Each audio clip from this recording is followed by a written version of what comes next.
자, 오늘은 창세기 7장 이야기를 우리 한번 보도록 하겠습니다.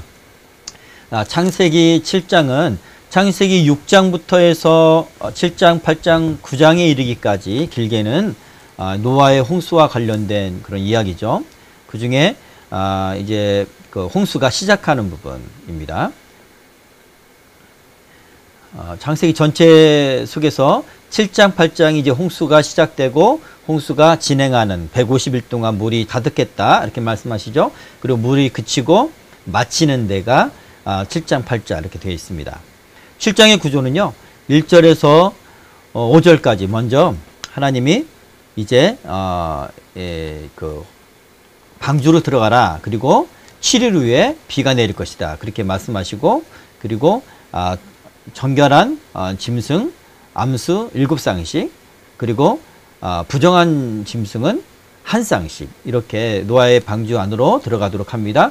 그대로 다 노아가 준행을 합니다. 6절 9절은 하나님의 명령에 대한 노아가 완전하게 하나님의 명령에 순종하고 준행하는 그 모습을 볼 수가 있고요. 10절에서 24절은 이제 홍수가 이제 진행이 되고요. 세상의 가장 높은 곳에서 15규빗 높이까지 비가 이제 그 물이 덮였다는 내용이 있습니다. 자, 그리고 13절 16절 방주 안으로 들어가는 이야기가 다시 한번 언급되어 있고, 이렇게 오늘 우리가 공부하게 될 7장의 내용입니다. 노아의 방주를 한번 볼게요. 이거는 이제 성경 기사를 토대로 해서 과학자들이 복원한 그런 그 모형도예요. 길이가 엄청 길죠? 171m라고 그래요. 예, 171m고 너비는 28.5m 그리고 높이는 17.2m입니다. 이게 그 오늘 7장의 내용을 보면 어제 6장에서 방주를 만들 때 제도를 어떻게 하라고 하셨죠? 자, 300규빗, 길이가 300규빗, 너비가 50규빗, 높이는 30규빗. 규빗은 뭐냐면 여기 이 손부터 해서 이 팔꿈치까지 이 길이라고 해요. 저는 좀 짧으니까 한 30cm 되려나? 근데 보통 이게 45cm 정도 된다고 그래요. 자, 문제는 이 길이보다도 비율이 중요해요. 비율이 이제 300규빗, 50규빗, 높이 30규빗이 이게 물 위에서 물이 아무리 풍랑이 세고 밑에서 격변이 일어나고 막 뒤집으려고 해도 뒤집어지지 않는 그 비율이라고 합니다. 이 비율이 과학적으로 봤을 때 아주 이상적인 그런 비율로 방주를 만들게 했다. 자, 방주를 보면 어떤 원동기가 없어요. 그죠? 돛도 없어. 돛도. 바람을 불어서 어느 방향으로 가지 않는다는 얘기예요. 방향을 모르고 가는 거야. 그냥 기능은 뭐냐면 물에 침몰하지 않게. 그게 기능이에요. 방주의 기능은 그냥 구원하는 데만 있어요. 그리고 인간의 어떤 그 의도와 목표대로 가지 않고 오직 하나님께서 이끄시는 대로 가는 게 하나님이 이끄시는 땅에 다다랐을 때 나오게 되잖아요. 이렇게 하나님의 인도하심을 받도록 가는 것이 노아의 방주입니다. 자, 그것을 잘 기억하셨으면 좋겠고, 이 노아의 방주가 상당히 과학적으로 설계가 되었다고 하더라고요. 말씀드렸던 것처럼 항해 목적이 아닌 물에 떠있기를 위한 그런 배였다.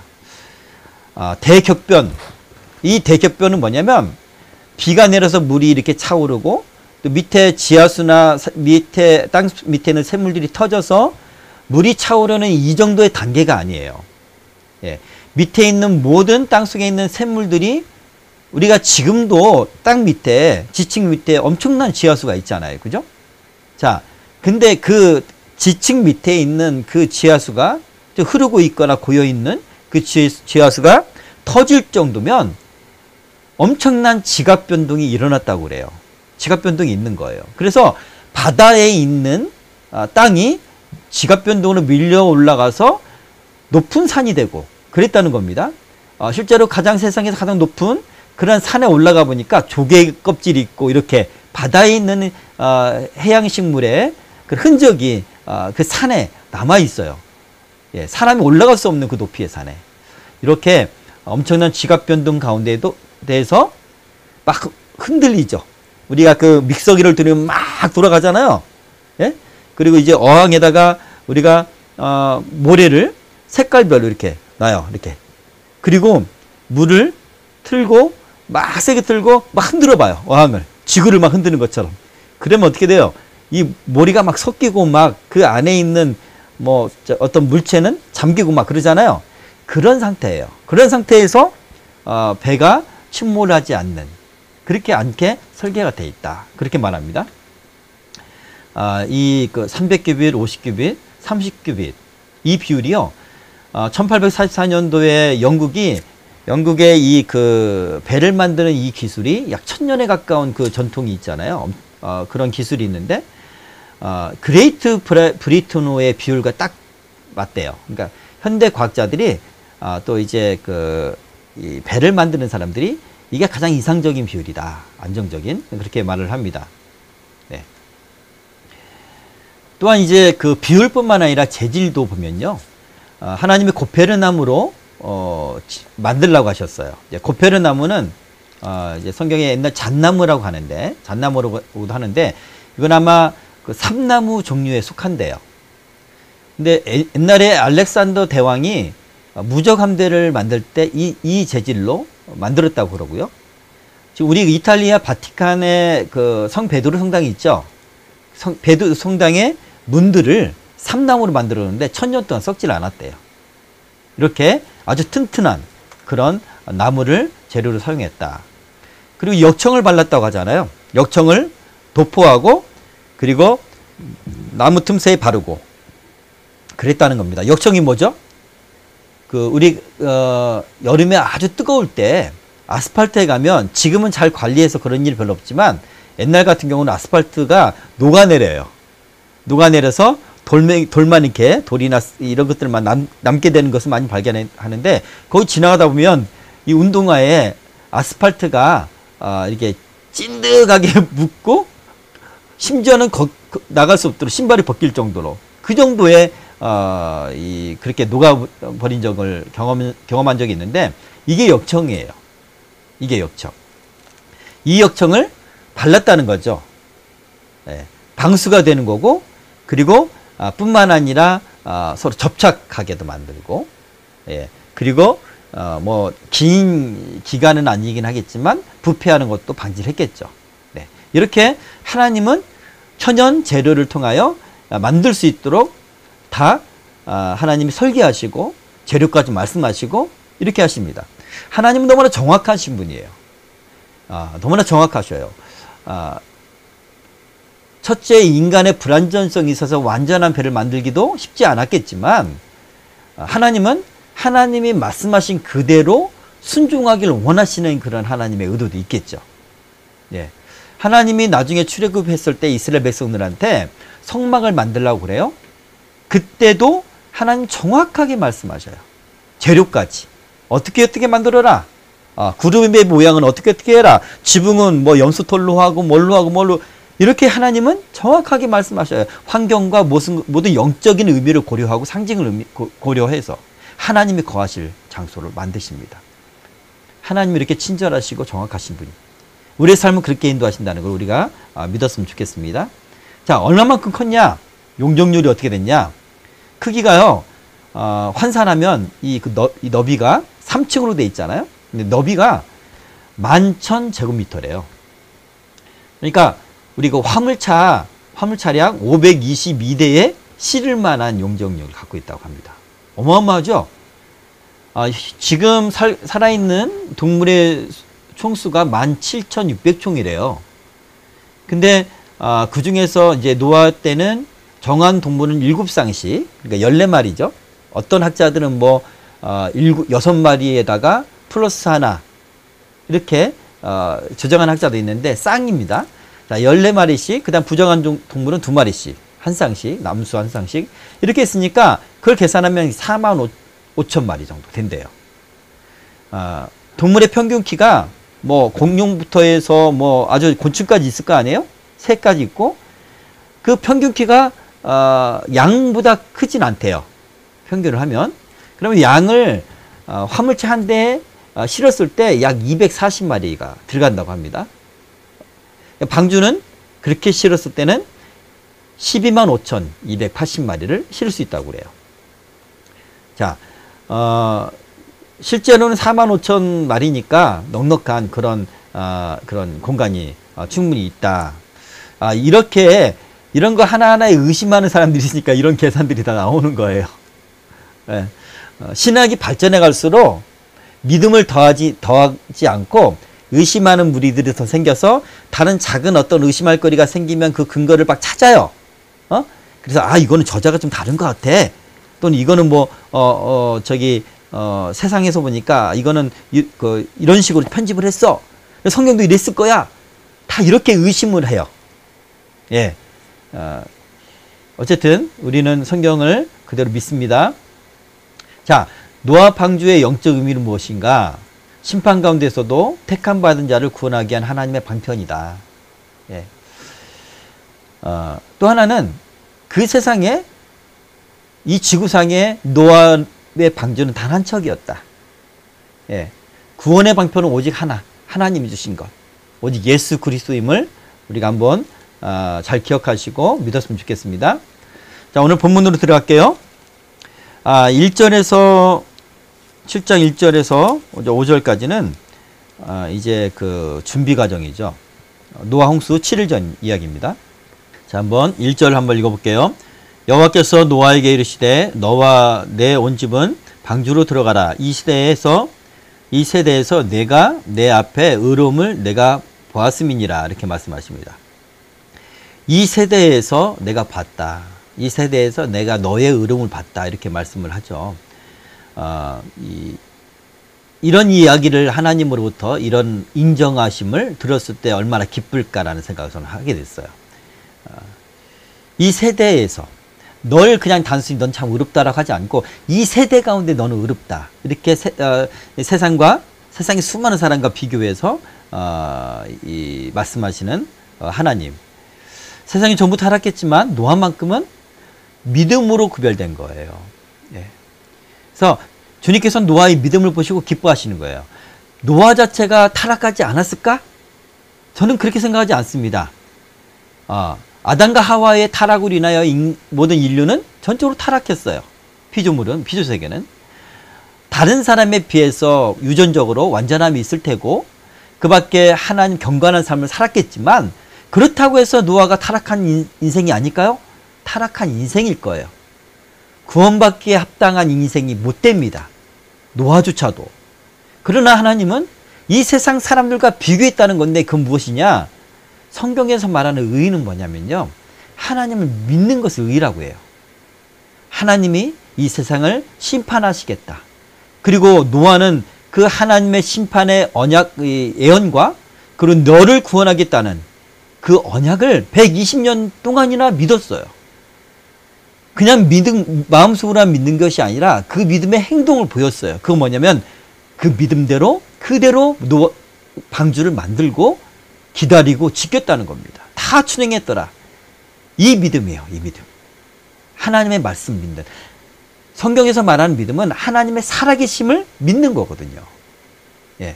이 노아는 이 세대에서 그 믿음을 보았다. 우리 히브리서 11장 7절에 보면 이렇게 기록하고 있습니다.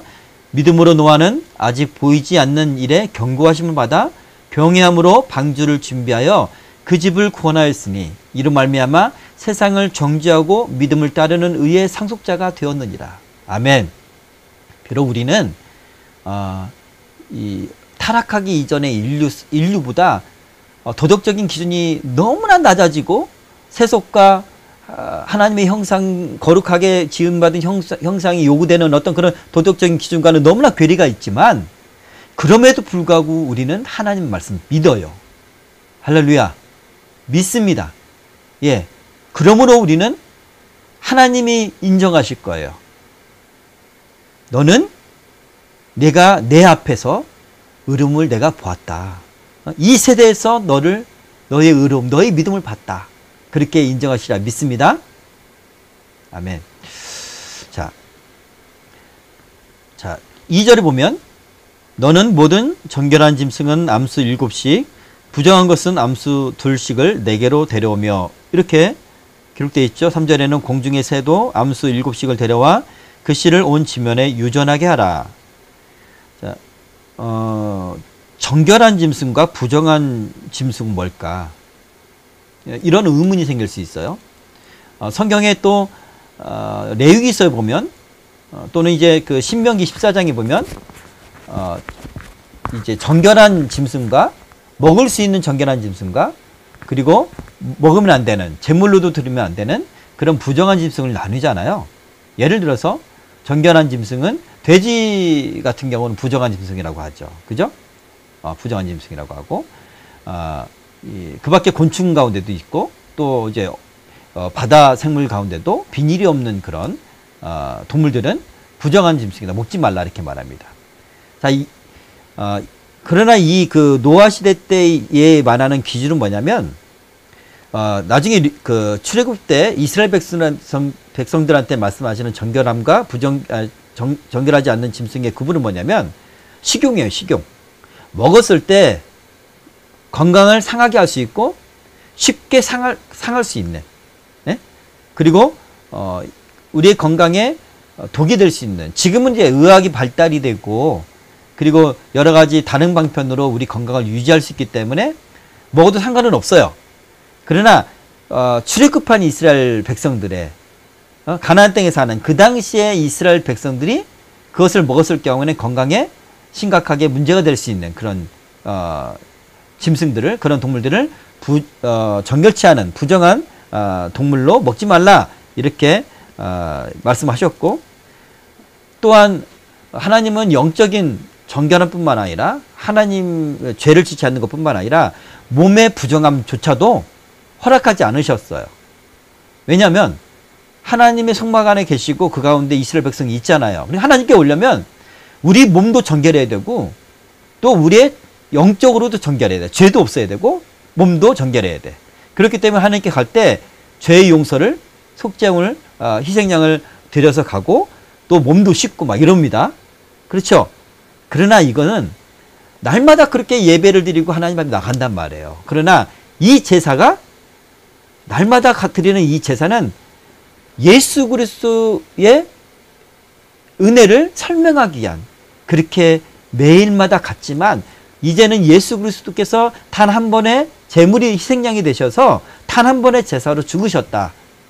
그러므로 이제는 우리는 희생양을 가지고 가거나 몸을 씻고 가거나 하지 않아도 되고 오직 예수 그리스도를 믿음으로 간다. 그게 이제 히브리서 말씀이시잖아요. 그죠? 예. 그래서 이 성경은 말하죠. 율법은 예수 그리스도께로 인도하는 몽학 선생이다. 몽학 선생이 뭡니까? 몽학 선생이 초등학교 교사라는 뜻이에요. 초등학교 교사들은 처음에 1학년 올라가면, 애들이 올라가면, 학교 가면 뭐부터 배우냐면 질서에 대해서 배워. 횡단보도 건널 때는요, 파란불 때 건너는 거예요. 빨간불 때는 서는 거예요. 건널 때는 손을 이렇게 드는 거예요. 손을 드는 거예요. 그렇게 규칙을 가리켜요. 옳고 그름을 가리키죠. 네. 그게 이제 초등학교 교사인데, 율법은 바로 예수님께로 이끌기 위한 초등학교 교사다. 그렇게 말씀하고 있습니다. 자, 그렇게 율법대로 살 수 없다는 게 예수님의 복음이에요. 말씀이에요.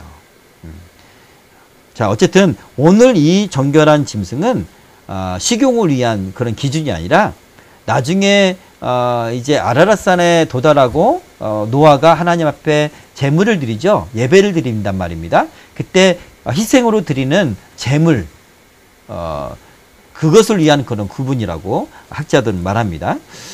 자,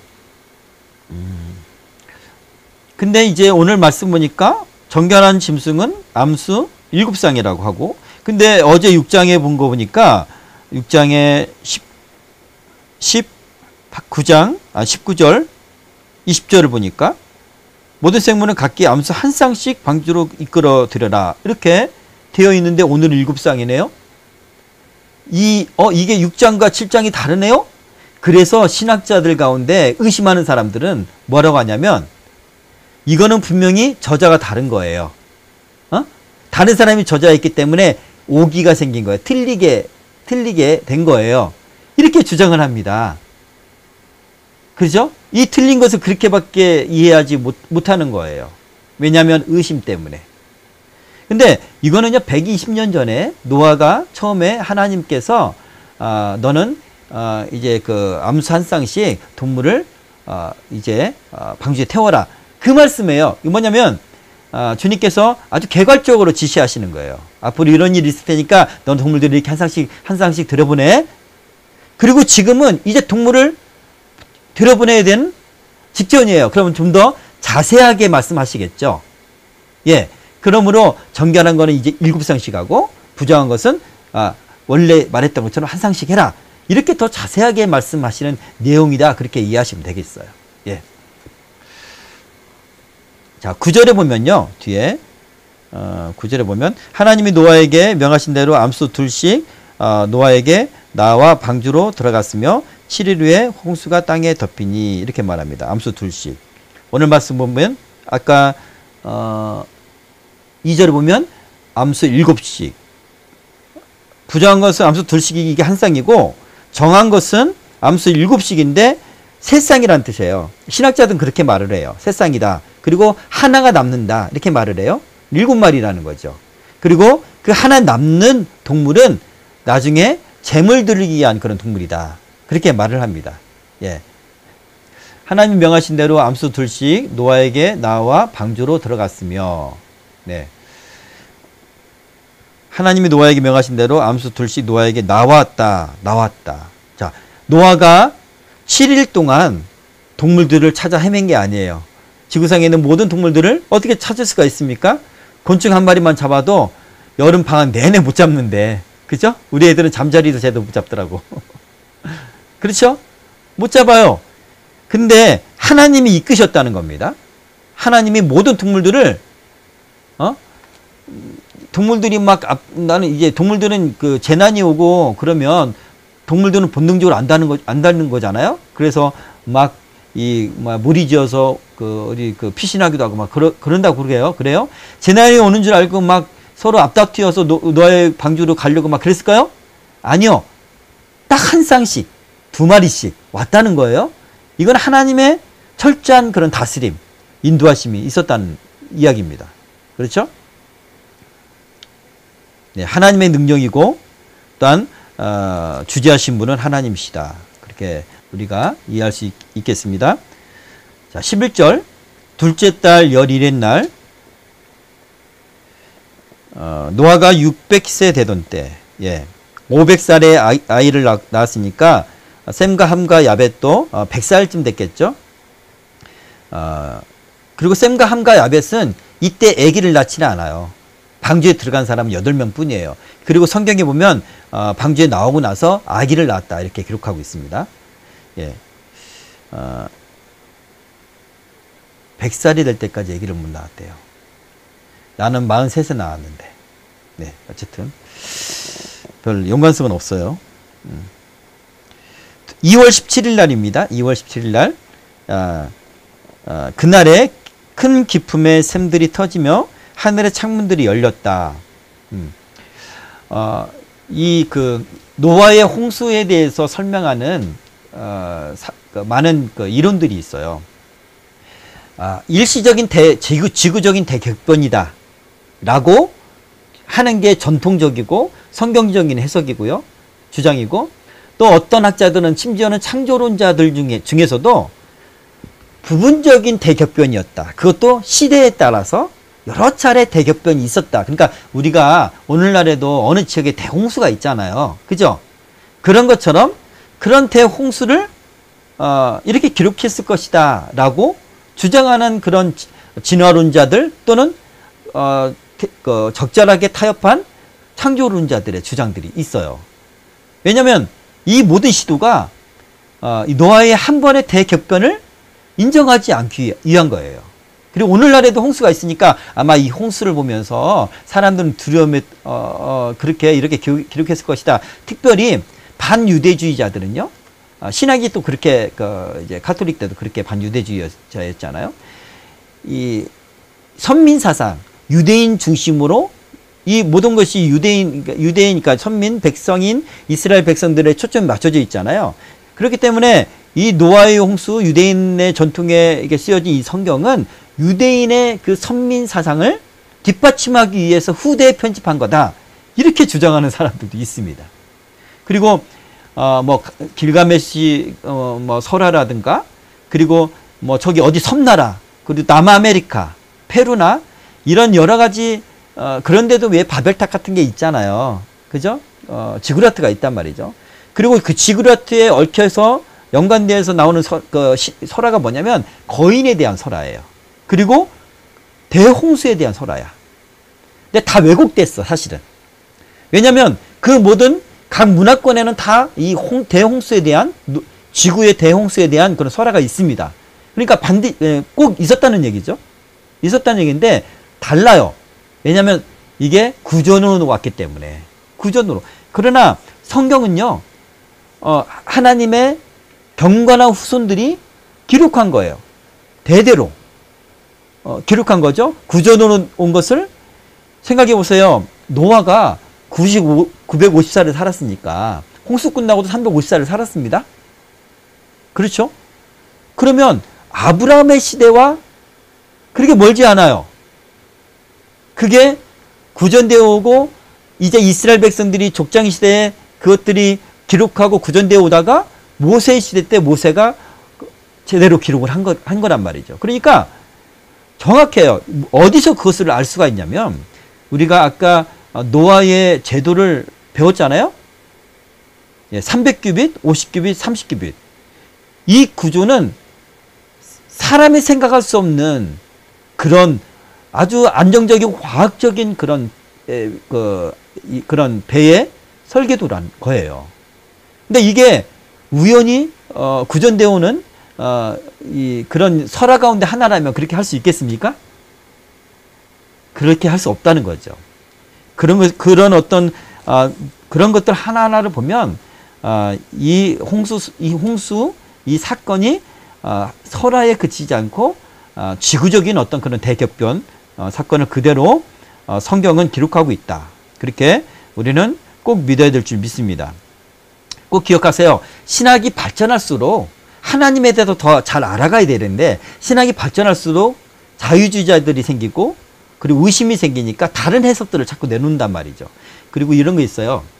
모든 학문들은 대체로 그런 경향성이 있지만 학자들은요, 자기의 이름을, 자기의 영향력을 내세우기 위하여 새로운 학설을 자꾸 만들어내야 돼요. 논문을 쓰고. 예전에도 이 고고학자들이 오스트랄로피테쿠스라든가 이런 어떤 인류의 어떤 그런 뼈들을 발견했다고 하잖아요. 왜요? 많은 어떤 그런 연구비를 받고 그렇게 하는데 성과가 없으면 안 되니까 동물들의 뼈들을 조합을 해서 거짓말을 한 거란 말이죠. 예, 이렇게 학자들의 그런 만행들을 우리가 볼 수가 있어요. 자, 어쨌든 신학은 뭐 그렇게까지는 아니더라도 점차로 믿음에서 떨어져 가는 것을 볼 수가 있습니다. 자, 11절 깊음에 샘들이 터지고 하늘의 창문들이 열렸대요. 그래서 많은 사람들이 주장합니다. 홍수가 오랜 홍수 가운데 이 홍수의 어떤 설화가 있으니까 오랜 홍수 가운데 이렇게 지구가 거의 잠길 정도로 대홍수가 났을 것이라 이렇게 말을 해요. 그러니까 자연현상이 그런 거 있잖아요. 자연현상, 태풍이 일면은 엄청나게 홍수가 있기도 하고 이런 자연현상의 하나인데, 그리고 그 자연현상 중에 큰 홍수였는데 그것을 믿음으로 이렇게 해석했을 것이다, 이렇게 이야기가 꾸며져서 나왔을 것이다 라고 의심하는 사람들이 있어요. 그런 분들한테 내가 꼭 이렇게 11절을 말씀을 드리고 싶어요. 성경 분명히 말합니다. 우연히 오랜 홍수 가운데 이런 일이 있고 그 하나의 사건이 이야기가 만들어진 것이 아니라 성경은 한날에 큰 깊은 샘들이 터지고 창문들이, 하늘에 물층이 있잖아요. 궁창 위에 물층이 열렸다는 거예요. 여러 날에 걸쳐서 열린 게 아니라 이날 열렸어요. 600세 되던 2월 17일 날. 예. 이건 무슨 뜻을 의미합니까? 우연히 자연 현상 중에 우리가 하나님의 뜻을 발견하는 것이 아니라 하나님의 계획과 하나님의 의도와 하나님의 능력으로 하나님이 하신다는 거예요. 하나님 하신 거라는 거죠. 자연현상 가운데 하나님의 뜻을 우리가 찾고 해석한 게 아니라 하나님이 분명하게 이날 샘들을 터지게 하고 이렇게 했다는 겁니다. 예. 자, 그리고 예, 대격변과 지각 변동이 있었을 것이다. 이렇게 있었기 때문에 깊은 샘들이 터진 거죠. 자, 하늘의 창문이라는 것은 궁창 위에 물층이 있었다고 하잖아요. 어마어마한 물층이 있었죠. 아랫물과 위의 물, 그러니까 바다만큼이나 더 많은 물이 있었을 거예요. 근데 그게 다 무너져 내렸다, 열렸다는 거죠. 그리고 지구 환경이 변화가 됩니다. 그래서 이제 인간의 수명이 120년 살게 되고요. 그리고 위에 보호하는 물층이 없으니까 일정하게 지구를 온도가 일정하게 유지가 되었었는데 그동안에는 이렇게 햇빛을 다 투과되지 않고 또 투과된 그런 햇빛은 어느 정도 지구가 전체적으로 이렇게 일정한 온도를 유지할 수 있도록 하나님 그렇게 하셨는데 이게 없어져 버리니까 어떻게 됩니까? 태양빛이 받쳐지는 곳은 뜨겁고 사각지대는 춥고 그리고 그러면서 이제 기류 현상들이 이런 생기는 거겠죠. 그래서 태풍도 생기고 홍수도 생기고 예 그리고 겨울과 여름이 생기고 그래서 나중에 노아의 홍수 끝나고 나서 하면 이제는 우리가 이제 계절의 변화에 대한 언급이 있어요. 들어간 것들은 모든 것의 암수라 하나님이 그에게 명하신 대로 들어가매 여호와께서 그를 보내고 문을 닫으시니라. 자, 보세요. 여기서 두 단어를 우리가 한번 주목했으면 좋겠는데, 하나님이 명령하신 대로 짐승까지도 순종해서 갔다. 하나님의 명령으로 지구가 모든 것이 창조됐던 것처럼, 또 예수님의 명령으로 바다와 바람이 잔잔했던 것처럼, 하나님 명령하시면 모든 것이 순종한다는 것을 우리가 정말 하나님을 그렇게 믿었으면 좋겠고요. 또 하나님이 노아까지 이제 들여보내시고 문을 닫았는데 노아가 닫은 것이 아니라 하나님이 문을 닫으셨다. 이렇게 기록하고 있어요. 하나님이 문을 닫으셨다. 이거는 하나님이 두 가지를 우리가 여기서 내용을 우리가 볼 수가 있는데, 심판날이 다다랐을 때 하나님 문을 꽝 닫으시는 거예요. 왜요? 들어간 사람을 완전하게 보호하시기 위하여, 구원하시기 위하여 문을 닫으셨어요. 문이 열리지 않게. 그리고 바깥에서 이제는 들어가지 못하도록 심판날에 구원의 문을 꽉 닫은 거예요. 우리가 아까 찬양했죠? 구원의 문에 대해서. 예. 구원의 문 닫힌 후에는 들어갈 수 없으니. 예. 그 전까지는 열려 있습니다. 믿는 자는 들어갈 수 있어요. 그러나 노아 시대 때는 믿는 자가 없었어요. 오직 노아와 그 가족밖에. 그것을 하나님은 기뻐하셨고, 마태복음 25장에 보면 신랑을 기다리는 열처녀의 비유가 있어요. 신랑은 예수님을 상징해서 예수님이 비유해서 말씀하신 거예요. 예수님이 곧 오실 텐데, 도둑같이 오실 텐데, 그때는 정말 혼인잔치와 같은 때일 것이다. 그래서 천국에 들어가는 것을 그 집에 혼인잔치에 들어가는 것에 비유하고 있거든요. 근데 10사람이 처음에는 믿었어. 믿었기 때문에 신랑을 기다리고 있는 거지. 그리고 처음에 등불이 있었어요. 이 등불은 뭡니까? 그들의 믿음이잖아요. 그리고 등불을 밝힐 수 있는 것은 기름인데 이것은 성령이에요. 성령을 하지 않으면 우리가 믿음이 생길 수 없으니까. 근데 처음에는 이들이 성령도 있고 예수도 믿고 믿음이 있었어요.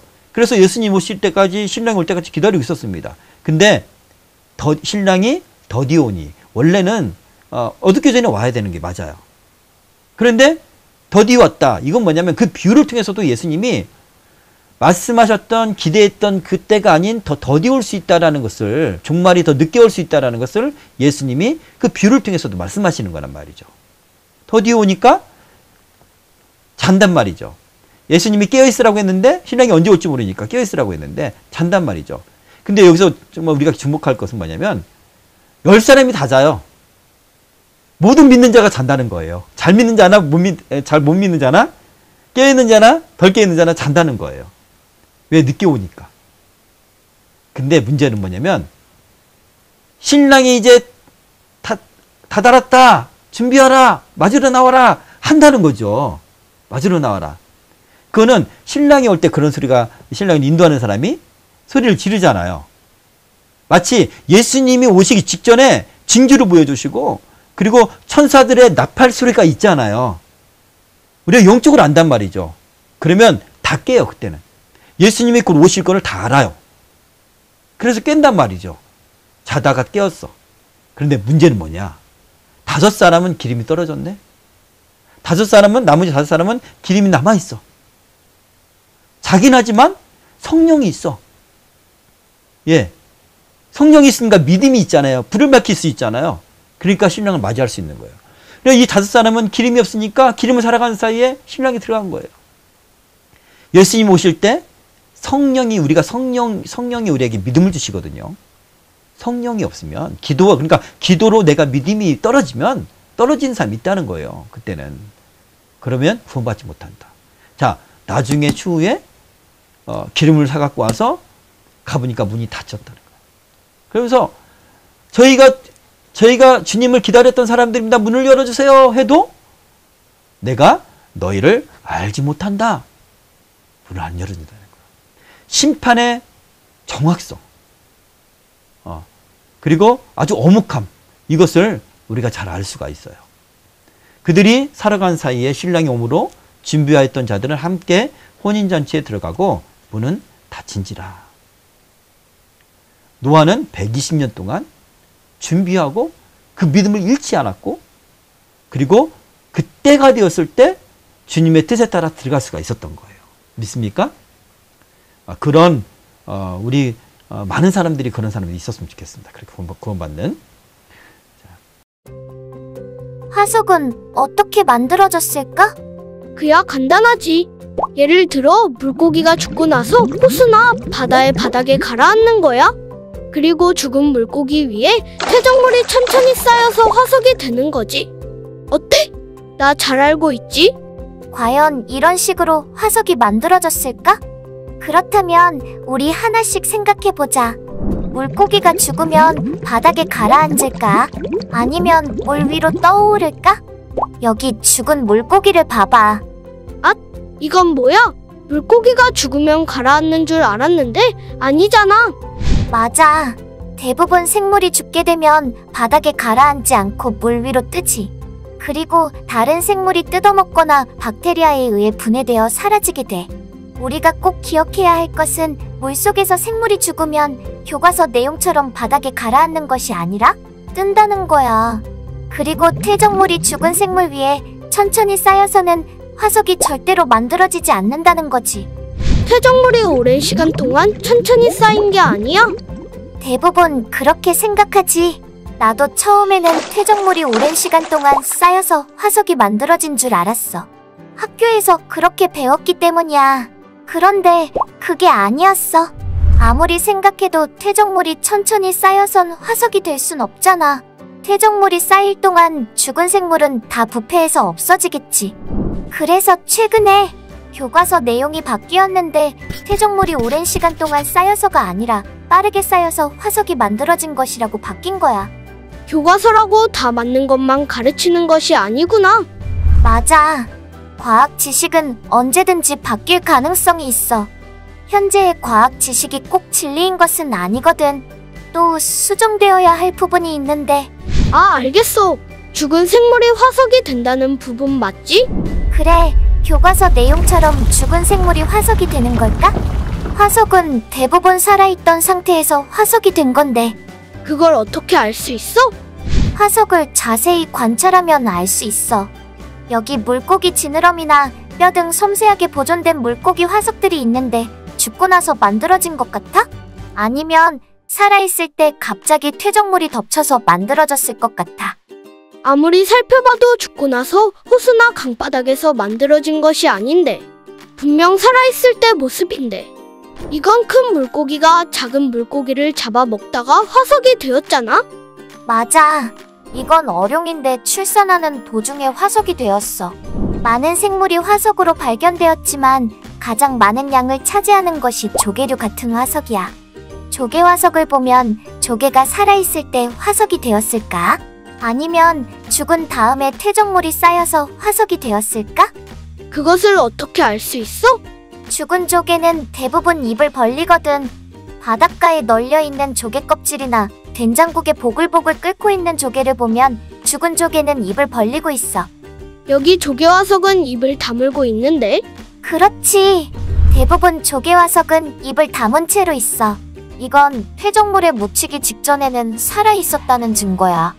그렇다면 이 많은 조개 화석들은 다 살아있을 때 갑자기 퇴적물이 덮쳐서 만들어졌다는 거잖아. 화석은 물속에서 만들어졌는데 많은 물속에 섞여있던 퇴적물이 갑자기 덮쳐 생물들이 빠르게 묻혔고 압력과 열 때문에 화석이 된 거야. 이 방법이 아니고는 화석이 만들어질 수 없어. 화석은 물속에서 빠르게 흐르는 퇴적물에 의해 갑자기 묻힌 거구나? 그래, 맞아. 이것이 화석이 만들어지는 유일한 가능성이야. 그렇다면 많은 화석이 있는 이 거대한 지층도 아주 짧은 시간에 만들어졌다는 얘기잖아? 여긴 미국에 있는 그랜드 캐년이야. 그랜드 캐년은 미국 4개 주에 걸쳐 있고 길이가 445km나 되는 거대한 협곡이야. 서울에서 부산까지는 325km이니까 이 협곡이 얼마나 긴지 비교해 볼 수 있겠지? 이곳 전체가 지층으로 되어 있는데 지층이 자그마치 1800m나 쌓여 있어. 그리고 안에는 화석이 있지. 화석이 지층 안에 있다는 것은 내가 말할게. 지층이 빠른 시간에 만들어졌다는 거지? 바뀐 교과서 내용에서도 화석은 퇴적물이 빠르게 쌓여서 만들어진 것이라고 했잖아? 그리고 실제로 화석들을 살펴보면 생물이 살아있거나 형태가 그대로 유지되고 있을 때 빠르게 퇴적물이 덮였다는 것을 보여주고 있어. 이 모든 것들이 화석이 들어있는 지층은 빠르게 쌓였다는 것을 보여주는 증거라는 거야. 오늘 배운 내용 내가 정리해볼게. 첫째, 화석은 생물이 살아있을 때 갑자기 물과 함께 거대한 퇴적물에 의해 묻혀야 만들어진다. 둘째, 화석이 들어있는 지층도 오랜 시간이 아닌 짧은 시간 안에 만들어진 것이다. 어때? 잘했지? 그래, 잘했어. 오늘 배운 내용도 잘 기억할게.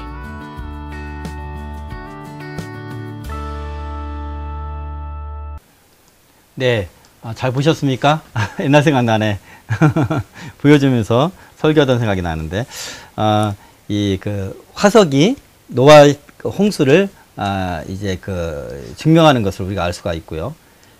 이렇게 막 지구를 흔들었기 때문에, 지층을 흔들었기 때문에, 이제 이렇게 흙층이 이렇게 모래나 이런 것들이 막 서로 다른 어떤 흙의 성질이 있는 것들이 쌓인 거죠. 이렇게 섞여서 이게 이제 지층이고, 그리고 그랜드 캐년 같은 경우는 이제 물이 한 번에 빠져나가면서 그런 협곡이 생긴 겁니다. 그리고 물이 섞인 상태로, 이게 모래가 섞인 상태로. 그리고 우리가 화석을 보면 서로 다른 지층에 걸쳐 있는 화석도 있어요. 이게 이 퇴적물이 수만 년의 동안 쌓였다라고 그동안은 진화론자는 이렇게 주장을 했잖아요. 근데 수만 년 동안 하는 짐승이 산채로 그렇게 지층에 걸쳐 있을 수도 없는 겁니다. 오늘 이 이야기를 보니까 진화론자들도 과학적으로 자기네들의 설명이 맞지 않으니까 조금씩 수정을 하는 모습을 볼 수가 있어요. 안수 집사님들이 모여서 이렇게 뭐 어떤 활동을 하는데 그런 얘기를 제가 뒤에서 들은 적이 있어요. 노아의 홍수가 믿어져? 그거는 그냥 전설이지. 그렇더라고요. 항존직인 분들이, 교회에서 믿음이 좋다고 하시는 분들이, 지금 장로가님이 됐나 안 됐나 모르겠는데, 어쨌든, 장로가 됐다고 얘기를 하면은 아주 큰일입니다. 어쨌든, 그러니까, 교회는 다녀도 믿음이, 성경적인 믿음이 없는 사람이 많아요. 성경도 모를 뿐만 아니라, 성경을 알아도 믿지 못하는 사람이 더 많다는 거죠. 신학도 마찬가지예요. 신학자들도 마찬가지예요. 근데 여러분은 정말 성령께서 여러분에게 믿어질 수 있도록, 그리고 믿는 거에서 끝나지 않고 왜 그게 합당한지 논리적으로까지도 깨닫고 이해할 수 있도록 성령님께서 지혜를 허락해 주셨으면 좋겠습니다. 아멘. 자, 우리 성경 공부하는 동안에 그런 일들이 있었으면 좋겠어요. 자, 20절. 물이 불었습니다. 높은 산이 다 잠겼어요. 근데 15규빗이나 오르니 산들이 잠긴지라. 자, 15규빗은 아까 제가 말씀드렸죠. 여기 팔꿈치까지 길인데 이게 약 6.84m입니다. 자, 네피림이 3000L이라고 에녹서는 기록하고 있는데 이걸 약 3m라고 오늘날의 옛날 그 단위와 지금 단위가 좀 다를 수 있으니까 표현이 3m라고 학자들은 이해를 하는데 네피림이 3m다. 좀 더 클 수도 있고 평균이 3m라 하면 그 네피림들도 전부 잠길 수 있는, 그리고 공룡과 같은 큰 동물들도 살 수 없는 그런 높이에요. 가장 높은 산까지 피신해도 살려고 피신해도 하나님은 그 피신하는 사람조차도 죽이기 위해서, 멸절하기 위해서 딱 그 높이만 한 거예요. 더 높게도 안 하셨어요. 더 낮게도 안 하셨어요. 이거는 하나님의 분명한 의도성이 있다는 거죠. 심판, 멸절, 쓸어버린다. 깨끗하게 해서 새롭게 하겠다는 하나님의 의도가 분명히 있었다는 것을 이 구조를 통해서 우리는 잘 알 수가 있습니다. 그렇죠? 이것을 보면서 하나님의 홍수를 일으킨 분명한 목적을 알 수가 있어요. 멸절이고 쓸어버림. 그냥 자연적인 현상이 아니라 하나님의 분명한 목적으로 이런 일이 있었고, 또한 하나님의 심판은 철저하다. 그리고 완전하다. 구원받는 사람을 제외하고는 예외 없이 단 한 사람도 살아남을 수 없다. 이걸 꼭 기억하세요. 요한계시록에 보면요, 이제 물의 심판이 아니고 그때는 불의 심판입니다. 그때는 하늘에 있는 별들이 떨어져요.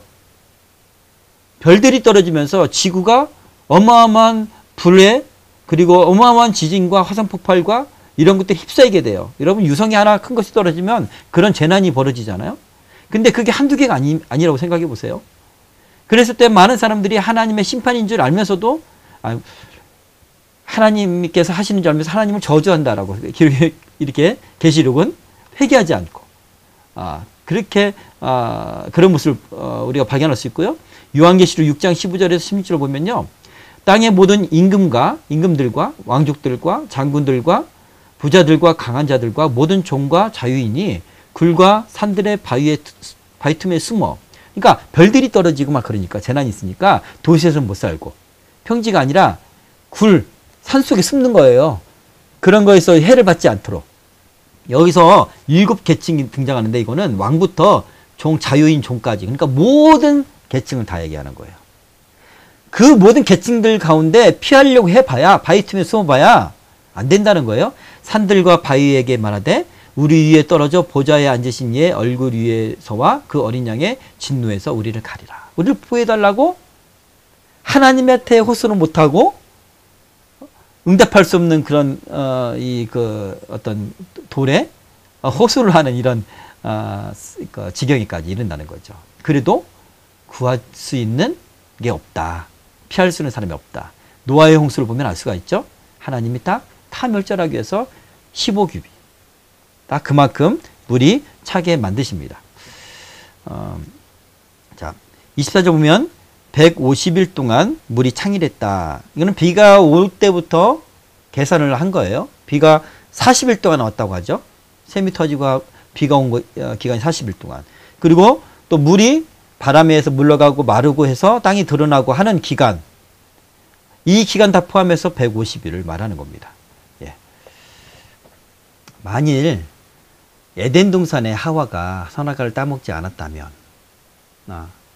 그러면 인간들이 하나님과 교제하고 하나님 만나는데 아무런 문제가 없었을 거예요. 늘 동행했으니까 에덴 동산에. 그렇죠?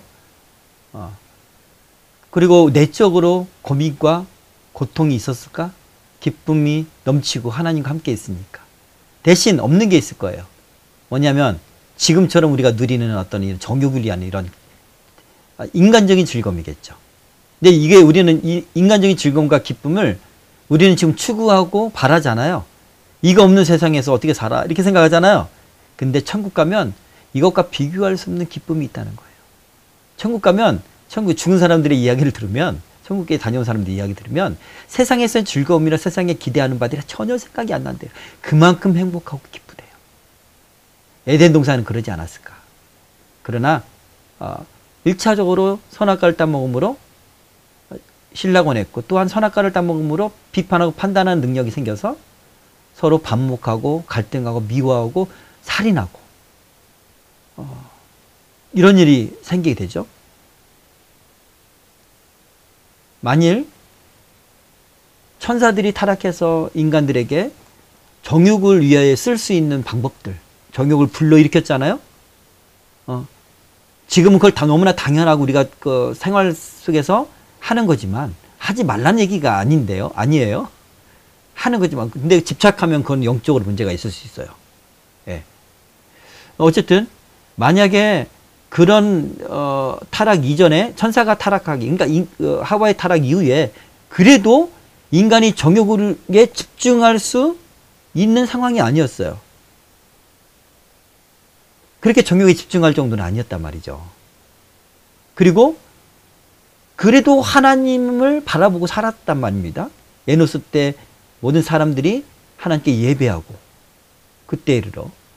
그런데 천사가 와서 영적인 타락, 하나님께서 벗어나고 다른 것에서 진리를 찾게 만들고 다른 것에 물어보게 만들고 또 자기들을 숭배하게 만들고 그랬잖아요. 뿐만 아니라 인간의 정욕에 집중하게 만들고 그것을 만족하게 하는 여러 가지들을 가르쳤단 말이죠. 이게 인간의 문명의 발달이야, 사실은. 인간의 문명에, 그러니까 나는 문명 발달을 아주 부정하고 이런 사람은 아닙니다. 발전을. 그렇지만 이게 인간 사회인 거예요. 근데 만약의 경우에 천사가 오지 않았다. 그러면 우리가 너 혼자 살아라. 우리 TV MBC에서 너 혼자 산다. 뭐 이런 것들을 보잖아요. 그러면 거기서 재밌게 사는 법, 책임지고 사는 거 보여주고 그리고 좋은 집에 사는 거 보여주고 그리고 술 먹으면서 친구들끼리 잘 노는 거 보여주고 요즘 이제 미디어를 통해서 먹는 거에 많이 집중을 하잖아요. 갈수록 우리의 정욕을 위한 것들을 많이 보여준단 말이죠. 근데 거기까지는 괜찮아요.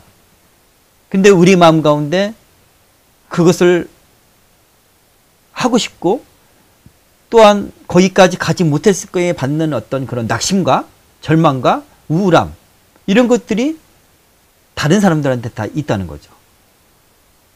어둠들이 사단이 우리 속에서 계속해서 그것을 불러일으키고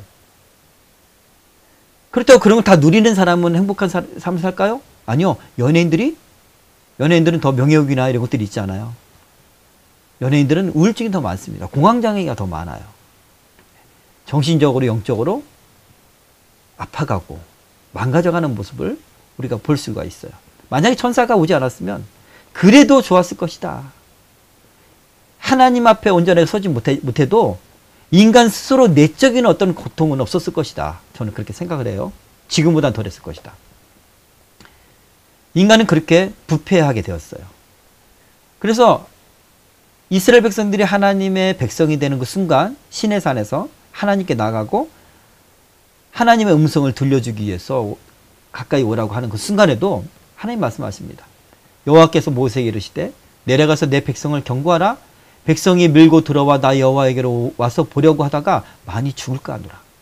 또 여호와에게 가까이 하는 제사장들에게 그 몸을 성결히 하게 하라. 나 여호와가 그들을 칠까 하노라. 제사장들조차도 아무리 거룩한 모습을 보이고 말씀을 지키고 살아도 본질적으로 부패했으니까 인간은 1차, 2차로 부패를 했잖아요. 그런 삶이 이 모세의 시대까지 오면서 얼마나 더 부패했을까요? 시대가 지나갈수록 그게 문화가 되고 가치관이 세계관이 형성이 돼서 그게 잘못인 줄 모르고 그렇게 살아가는 게 인간의 삶이라고 생각하고 그것 자체가 부패해 있으니까 하나님은 거룩하신 분, 선하신 분이 인간은 죽게 될 수밖에 없죠. 그 앞에. 생각해 보세요. 하나님과 혼인잔치의 장소고 그런 시간이란 말이죠. 그럼에도 하나님께 가까이 갈 수 없는 하나님의 백성의 그 존재론적인 어떤 그 한계. 이것을 우리가 볼 수가 있습니다. 그렇죠? 하나님도 참 이 부분에 대해서 많이 마음 아프실 거예요. 심지어는 성막을 세우고 거기서 제사장이 제사를 지내고 피를 뿌리고 그리고 물두멍에 씻고 성소 안에 들어가서 나중에 우리가 다 배우겠지만 하나님의 일을 하잖아요. 매일. 그리고 성소와 지성소를 가리고 있는 이 휘장이 있는데 지성소에는 매년 7월 10일 단 하루만 들어가서 하나님의 음성을 들을 수 있어요. 그 언약궤 위에 그룹의 형상이 있는데 그 가운데 속죄소가 있는데 내가 거기서 말하리라 말씀하셨으니까. 그렇게 정결하게 하고 가는 그 전날에는 어떤 부부관계도 안 해요. 그리고 몸도 정결하게 해야 돼요. 그리고 다 씻어요. 어쨌든 죄속함도 받고 그럼에도 불구하고 조금의 부정함이 용서받지 못한 것이 있었다면 죽는단 말이죠. 그래서 제사장들 밑에는요, 이 우복 밑에는 술이 달려있는데 소리가 나게 돼 있어요. 근데 안에서 움직이는 소리가 들리지 않으면 이렇게 막대기나 고리를 해가지고 시체를 끌어냈어요. 그 정도로 하나님 앞에 인간은 부패해져 있다는 거죠. 본질상 하나님의 전에서조차도 우리 이사야는 제사장이잖아요. 하나님 성전을 섬기던 사람입니다. 선지자인 만큼 우리 정말 영적으로 경건하고 거룩한 사람이라고 우리가 생각을 해요. 그런데 이 성전에서 섬기다가 하나님의 음성을 들어요. 그러자 이사야가 하는 말이 있습니다. 그때 내가 말하되 화로다 나여 망하게 되었도다.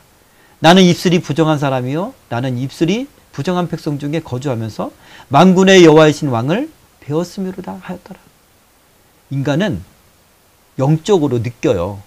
하나님을 만났을 때 죽었다. 끝났다.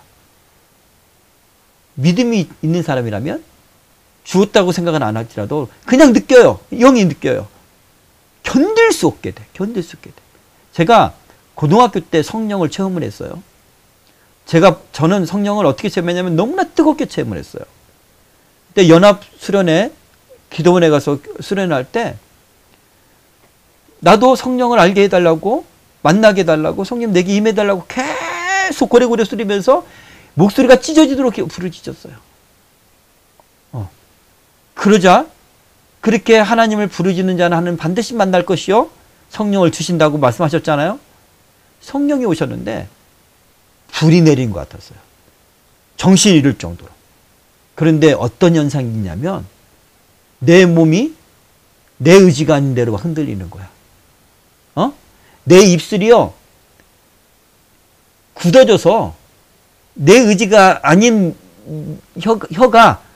내 혀가 굳어져서 다른 음성으로 얘기를 하기 시작하는 거야.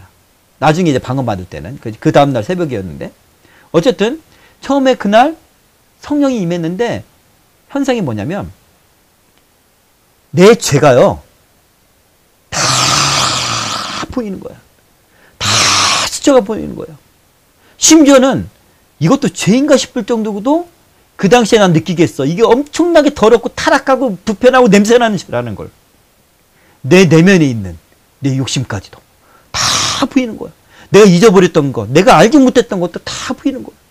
게다가 내가 본질상 태어날 때부터 부패한 사람이라는 걸 그냥 느끼게 있는 거야. 그러자 내가 견딜 수가 없겠더라고. 아니 내가 생각하기 이전에 내 영이 견딜 수가 없었어요. 떼굴떼굴 그러면서 내가 하나님 앞에 용서해달라고도 말 못해서 아이고 주여 아이고 주여 어떡해요 떼굴떼굴 구르면서 그렇게 4시간 동안 인간이 하나님을 만나면 자기가 죄인인 것을 그냥 알아요. 깨닫게 돼요. 그리고 견딜 수 없게 고통을 받습니다. 베드로가 자기 배에 왔던 예수님을 선생님으로 납비로 여겼는데 예수님의 어의 기적을 보자 하나님의 영적 임재를 느꼈어요. 그분이 하나님이란 걸. 그리고 한 행동이 뭡니까? 엎드려서 주여 나는 죄인입니다. 나를 떠나주세요. 너무나 부끄러워요. 너무나 고통스러워요. 나는 부패한 인간입니다. 근데 이게 은혜예요. 죄를 깨닫는 게 은혜입니다. 내가 죄인이라는 걸 아는 게 은혜예요. 바라기는 여러분도 성령을 체험하고 여러분의 죄가 깨달아졌으면 좋겠고 그것을 회개하는 과정이 있었으면 좋겠습니다. 베드로가 말하죠. 너가 예수를 믿고 각각 회개하여 성령을 받으라. 회개하고 성령을 받는 거예요. 동시적으로 일어나죠. 성령이 내려오시면 우리가 회개하게 되니까. 이런 일이 여러분에게 있었으면 좋겠고 저도 마찬가지예요. 계속해서 반복적으로 있어야 될 줄 믿습니다. 예수님이 말씀하시죠. 산상수훈에서 살인하지 말라 말씀하시면서 형제를 미워하는 자마다 살인하는 자와 똑같다. 마음속으로 살인하는 거래요.